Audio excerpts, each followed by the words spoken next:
Big Secret was created in 2010. I took a risk and bought a small laser to play with as a hobby, and it quickly became a side business and something I wanted to do full time. So I phased out what I was doing prior, which was website design and development.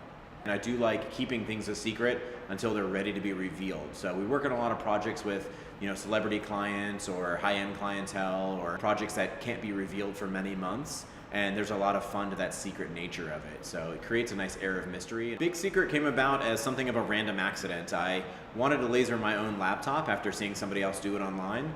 And I convinced somebody to let me put my laptop in their laser, lasered it, and as soon as I saw it run for the first time, I fell in love with the process. I researched the machines, I saved up some money, and after a couple months I purchased my own. So I just took a calculated risk and thought, I think this is a nice creative tool that can be used for a lot more than just plaques and signage and trophies, which is a lot of what the laser industry is right now.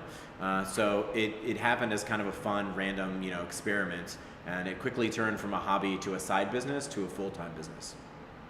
I absolutely believe being in Richmond is a really, really important part of our success. Probably the main reason is because there is a low cost of living here and a high output of creativity. When I was younger and able to take risks like buying a laser, Richmond's a city that allowed you to afford to be able to do that. So not only are there lots of great artists and art directors, design firms, and advertising agencies here that are constantly pushing each other, but it's a low cost of living, so you can afford to kind of live cheaply and then take risks financially and to do things like purchase a laser. So I absolutely think Richmond has been integral to our success. I think my biggest setback as far as my creative journey has been concerned is my own lack of confidence, which is something I deal with on a daily or weekly or yearly basis. And I think surrounding myself with really talented people who believe in what we're doing, who give you encouragement, helps overcome that lack of confidence. So marrying my best friend was a big help because she's like a constant supporter, and she encourages me to have the confidence that I need to get out there and not worry about the 1,000 times we failed, but the one time we'll succeed after that. So when we get to try 1,001 and it works, along the way, you have people there who are supporting you. So I think, a lot of artists and, a lot of people in general just deal with a lack of confidence, and they have self-doubt about what they're working on, and I'm no different. I have that all the time. So, I constantly question and constantly think about, are we doing, the best thing for the business and what serves us as a creative business? And are we doing what's best for our clients? So I try to just let that go as much as possible and focus on the task at hand and provide the best solution I can for the client. But at the end of the day, it's hard overcoming self-doubt because I'm my own worst critic.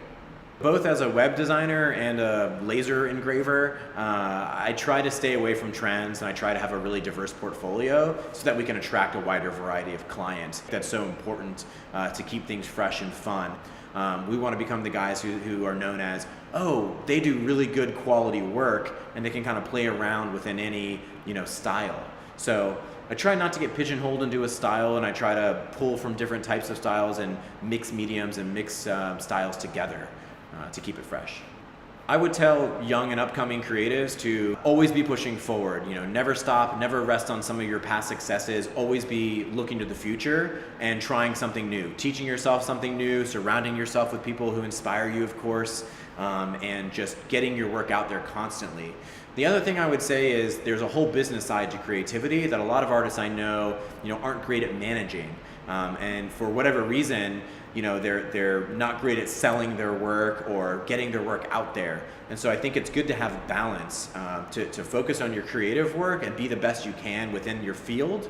But it's also very important to keep in mind that in the real world where you're trying to sell your work or sell yourself, you have to have some level of business management skills, some level of creative promotion and creative advertising. So I think it's good to have balance in all aspects of life, and I think creativity is one that can quickly become unbalanced. So I think just preparing to get your work out there, be prolific, and sell yourself is a really important side of creativity. I see Big Secret as an entity that's going to be growing way beyond Richmond. We're already doing work for national and international clients, but I also love to work on local stuff still. So again, we're working on a really wide variety of client geographically. I'd like to continually push and not know where we're going next year, so that it lets us be flexible enough to go with the flow and figure out what's next as we're going. I never wrote a business plan for Big Secret. I still think it's a really weird business to run, and it's amazing to me that it's a full-time business and allows me the opportunity to come in and have fun every day. So in that regard, I feel very successful and very proud of what we've built, but I don't stop there. I definitely think whatever we're doing next year, I want it to be even more fun, even better, even bigger, but still small enough to be flexible. So my team is very small, and that's very intentional. I want us to have a very boutique feel, and I want us to maintain quality over everything else.